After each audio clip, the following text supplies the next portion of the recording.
students, how are you all? I hope you all are very good. Today let's start the new chapter of class 6 computer, that is chapter number 8, control statements and small basic. So students, we have learned about some basic components of small basic language in our previous chapter. And in this section, we will learn today the control statements in small basic language. Okay?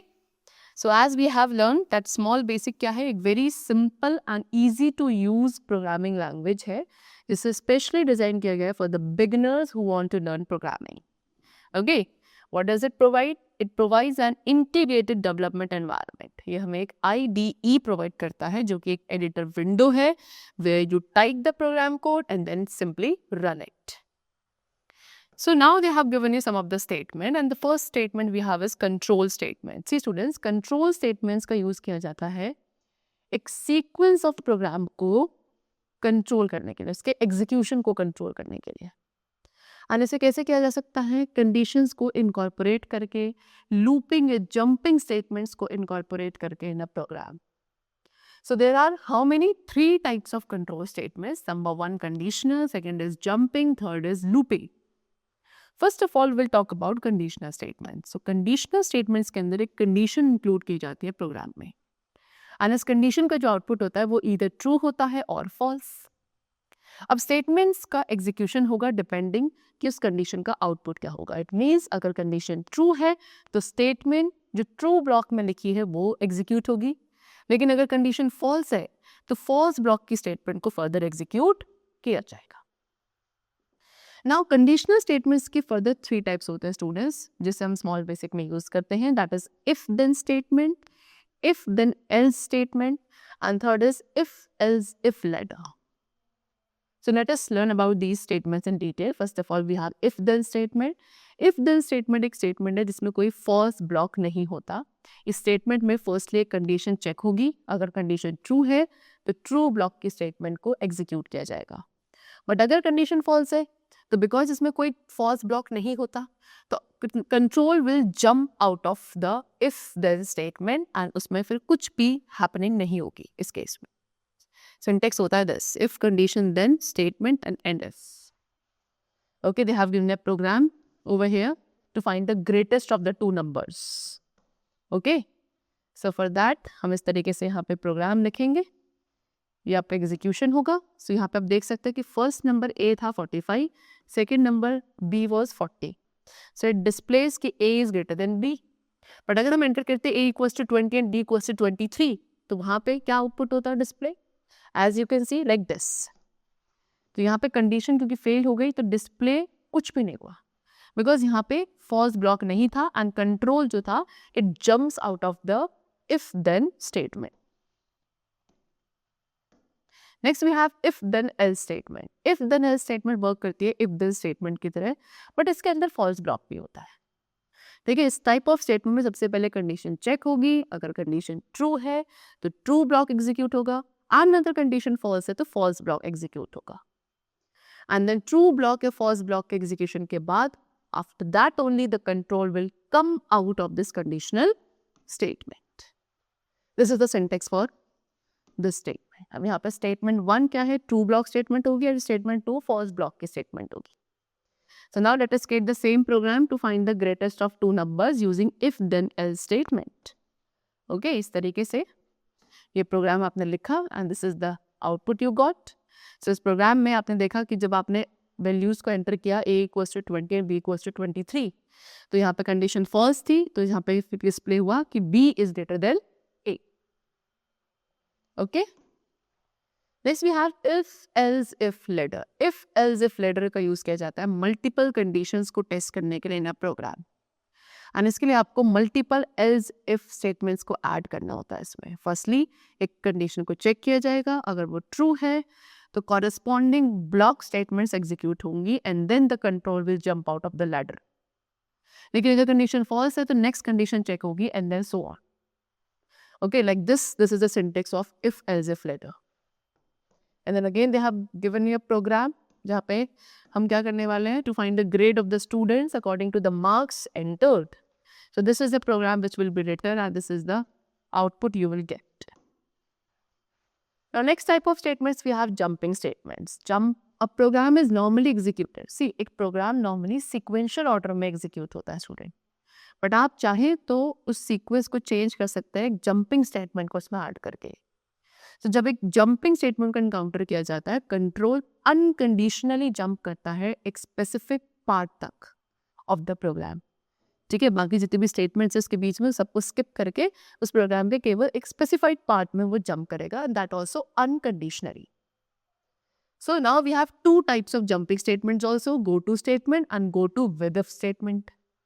Go to statement आपको क्या करती है, programme की normal flow को interrupt करती है, control को specified label तक ले जाकर एंड जितनी भी स्टेटमेंट्स बीच में सबको स्किप करके। अब लेबल वर्ड हो सकता है, नंबर और symbol also, and if you want so you can add also a label to any part of the program. कैसे?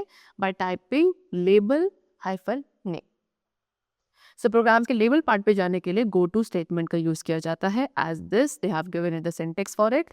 ये आपका सिंटेक्स है। यहाँ पे गो टू क्या है, वो कीवर्ड जिसका एक लेबल स्पेसिफाइड होगा, and label could be a word, number और symbol also. So this is the program which you will write. ठीक है, to create a program to print even numbers, and like this you have got the result over here.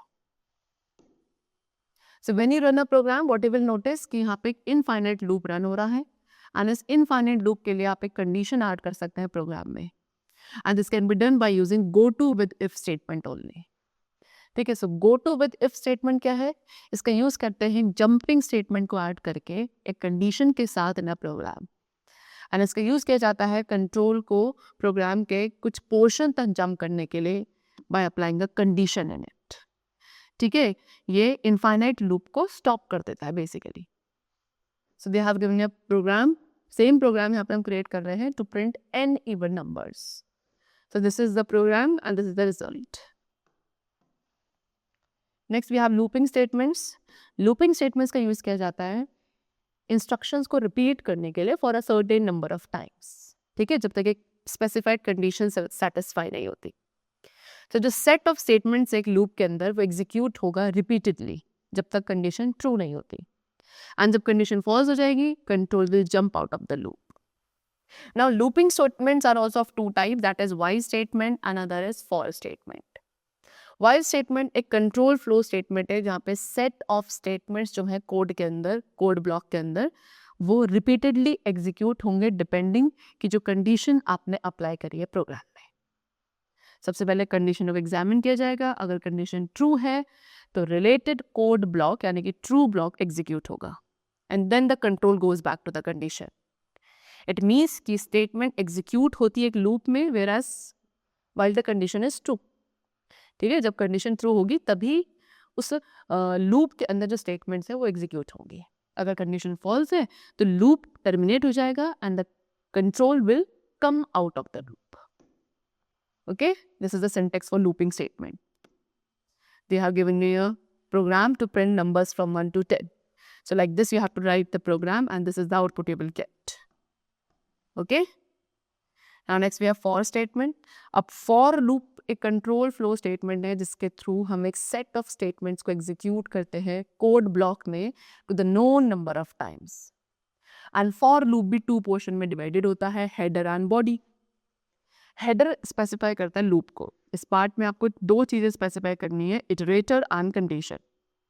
Iterator loop counter है जो initial value को specify करेगा, and condition का use किया जाता है लूप को कंट्रोल करने के लिए बाय चेकिंग कि वेदर जो इटरेटर है वो फाइनल वैल्यू तक पहुंचा या नहीं। Next is body. बॉडी करती है सेट ऑफ इंस्ट्रक्शंस को स्पेसिफाई एक कोड ब्लॉक के अंदर जिन्हें आप एग्जीक्यूट करना चाह रहे हैं। एंड इस लूपिंग स्टेटमेंट में इटरेटर को इनिशियलाइज किया जाता है बिगनिंग वैल्यू में सबसे पहले, एंड देन फाइनल वैल्यू के साथ कंपेयर किया जाता है। जो बॉडी पार्ट में स्टेटमेंट्स होते हैं उन्हें आप एक रिपीटेड नंबर ऑफ टाइम्स तक एग्जीक्यूट करेंगे depending on the applied condition. ठीक है, जब कंडीशन आपकी फॉल्स आएगी तो लूप टर्मिनेट हो जाएगा and then control will come out of the loop. Okay, so this is the syntax for it. Program 7, यहाँ पे आप प्रोग्राम क्रिएट कर रहे हैं to print a series of n numbers and then you will calculate the sum and product. So this is how you will write the program and the result is this. Next we have for loop with step clause. So इस program के अंदर for loop में आपने notice किया कि iterator को increment किया जा रहा था बाय 1 बाय डिफॉल्ट, बट अगर आप इटरेटर को अदर वैल्यूज से इंक्रीमेंट करना चाहते हैं तो आप यहाँ पे for loop with step clause का यूज करेंगे। तो स्टेप स्टेटमेंट कंप्लीटली ऑप्शनल है एंड आप इसे यूज कर सकते हैं whenever required. So this is the syntax for loop with step clause. अब यहाँ पे जो नंबर है वो आपके पॉजिटिव न्यूमेरिक वैल्यू भी हो सकती है, नेगेटिव न्यूमेरिक वैल्यू भी हो सकती है। पॉजिटिव वैल्यू को आप तब यूज करेंगे जब आप इटरेटर को इंक्रीमेंट करना चाहते हैं by a number, and negative value को यूज करेंगे इन केस आप इटरेटर को डिक्रीमेंट करना चाहते हैं बाय अ नंबर। ओके, चलो, so the chapter is completed and I hope that you must have understood the different types of statements which are used in this programming language of small basic. So now let's meet very soon in the next session. Till then, keep going well and thanks to all.